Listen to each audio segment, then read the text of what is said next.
నమస్తే. శ్రీ మహాగణాధిపతి నమ. ఇంతకుముందు వీడియోలో మనం చెప్పుకున్నది మానవ జన్మ, మరి పాపము పుణ్యము రెండు, కర్మ మన వెనుక ఎట్లా వస్తుంది, కర్మ యొక్క ప్రభావం, దుష్కర్మ పుణ్యకర్మ రెండిటి యొక్క ప్రభావాలు మన జీవితం మీద ఎటువంటి ప్రభావాలు కలిగి ఉన్నాయి. చిన్నప్పటి నుంచి బాల్యం నుంచి కూడా విద్యలో ఆటంకాలు వచ్చినా, లేకపోతే వృత్తి, వివాహం, అలాగే ఎందులో ఆటంకాలు వస్తున్నాయో మనకి తెలియక, ఎందుకంటే గురువులు ఉండేటప్పుడు గురువు సరిగా చెప్తారు. తల్లి ప్రథమ గురువు, తల్లి తండ్రి వీళ్ళిద్దరూ గురువులు. విద్యాభ్యాసం దగ్గర ఉన్న గురువు సమాజం నుంచి కూడా నేర్చుకోవాల్సినవి కొన్ని ఉంటాయి. అన్నీ తెలుసుకున్నటువంటి మానవుడు సమస్య వస్తే ఎలా దాటాలో తెలుస్తుంది. అలాగే ఆధ్యాత్మిక గురువులు ఉన్నారు, చెప్పాము. ఇప్పుడు ఆధ్యాత్మిక గురువుల్లో నిజమైన గురువులు దొరకడమే కష్టంగా ఉంది. అయినా సరే మీ అందరూ తెలుసుకోవాలనేటువంటి తాపత్రయంతో ఇప్పుడు నాకు తెలిసిన జ్ఞానాన్ని మీ అందరికీ చెప్పడానికని ప్రయత్నం చేస్తున్నాను. చిన్నప్పటి నుంచి మన యొక్క కులదేవతని విస్మరించవద్దు. ఎవరైతే ఇంటి దేవుడు చిన్నప్పటి నుంచి ఒకరికి రాముడు, ఒకరికి వెంకటేశ్వర స్వామి, ఒకరికి దుర్గాదేవి, అలాగే ఇంట్లో గ్రామ దేవతలు కూడా ఊర్లో ఉంటారు. కులదేవతని విస్మరించవద్దు. పండగల్లోని పర్వదినాల్లోని కులదేవతను విస్మరించవద్దు. నెంబర్ 1. నెంబర్ 2, ఇంటి పురోహితులు ఎవరైతే ఉన్నారో, ఇంటి గురువు గారు, వారిని కూడా వారి యొక్క మాటల్ని పెడజవన పెట్టకూడదు. 2, అలాగే ఆచార సంప్రదాయాల్ని పెడజవన పెట్టకూడదు.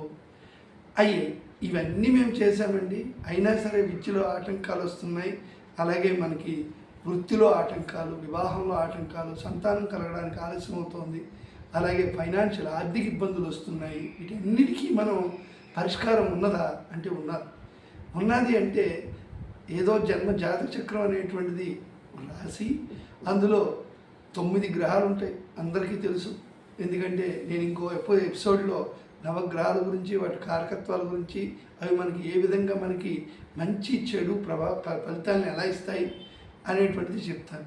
అంతేకాకుండా ఇంకా చెప్పవలసింది ఏంటి అంటే వంశదోషము ఎట్లా వస్తుంది, పితృదోషం ఎట్లా వస్తుంది, సర్పశాపం ఎలా వస్తుంది, కాలసర్ప దోషం ఎట్లా వస్తుంది, ఇవన్నిటినీ వీటి యొక్క ప్రభావాలు మన దైనందిన జీవితంలో ఏ విధంగా ఉంటాయి, కాలసర్ప దోషాలు ఉండేటువంటి కుటుంబాలు ఏ విధంగా ఇబ్బంది పడిన దాఖలాలు ఉన్నాయి, ఇవన్నీ కూడా మనం చెప్పాలి. మనకి ఒక పిల్లాడు పుడతాడు, పుట్టిన దగ్గర నుంచి కూడా చదువుకుంటాడు. విద్యలో అకాడమిక్ ప్రోగ్రెస్ విద్యలో వెనుకబడి ఉంటారు. కారణం ఏంటి? లెక్కలు రావు అంటారు, ఇంగ్లీష్ రాదంటారు, హిందీ రాదంటారు, విద్యాభ్యాసంలో వెనుకబడి ఉంటాడు. సరే, విద్య చదువుతున్నా సరే స్నేహితుల యొక్క ప్రభావాలు ఉంటాయి. దీనికి కారణం ఏంటి? అట్లనే తర్వాత చదువు ఎంత కష్టపడి రాసినా కూడా పరీక్షల్లో ఉత్తీర్ణులు అవ్వకపోవడం, మంచి పర్సంటేజ్ రాకపోవడం, ఇవన్నీ ఉంటాయి. వీటన్నిటికీ కారణాలను మనం ఏ విధంగా, మనకి సనాతన ధర్మంలో, హిందూ మతంలో కారణం ఏం చెప్తుంది, ఫలితం ఏం చెప్తుంది, పరిష్కారం ఏం చెప్తుంది అనేటువంటిది మనం చెప్పబోతున్నాం. ఎలా చెప్పబోతున్నాం అంటే, మీరు విద్యలో వెనుకబడి ఉన్నారు అంటే ఏ శని కానీ, గురుడు కానీ, రాహు కానీ బాగులేరు అని అర్థం. ఇది ఏ నక్షత్రమైనా 127 నక్షత్రాలు, 27 నక్షత్రాల్లోని కూడా నక్షత్రం జన్మ, అంతేకాని ఒక స్వాతి నక్షత్రం ఉన్నదంటే స్వాతి నక్షత్రంలో ఉన్న వాళ్ళందరికీ జీవితం ఒకలాగే ఉంటుందని అనుకోవద్దు. ప్రెడిక్టివ్ అస్ట్రాలజీలో మనకి పరాశర జ్యోతిష్యంలో అస్సలు ఒక జాతకంలో ఏం బాగున్నాయి, ఏం బాగోలేవు అనేటువంటిది చెప్తుంది. అలాగే పరిష్కారాలు కూడా రకరకాలు ఉంటాయి. అది అంటే 12 భావాలు ఉంటాయి, 12 రాసులు, అలాగే లగ్నాలు, 12 లగ్నాలు. ఆ లగ్నాలను బట్టి ఉన్న 9 గ్రహాలు దుస్థానాల్లో ఏమున్నాయి, మంచి స్థానాల్లో ఏమున్నాయి మనం చూడాలి. అంటే అర్థం ఏంటంటే అది కూడా చెప్తాం. అంటే మనకి వారంలో 7 రోజులు ఉన్నాయి. ఆదివారం రోజు రవి సూర్యనారాయణమూర్తి, సోమవారం చంద్రుడు, మంగళవారం కుజుడు, బుధవారం బుధుడు, గురువారం గురుడు, శుక్రవారం శుక్రుడు, శనివారం శని.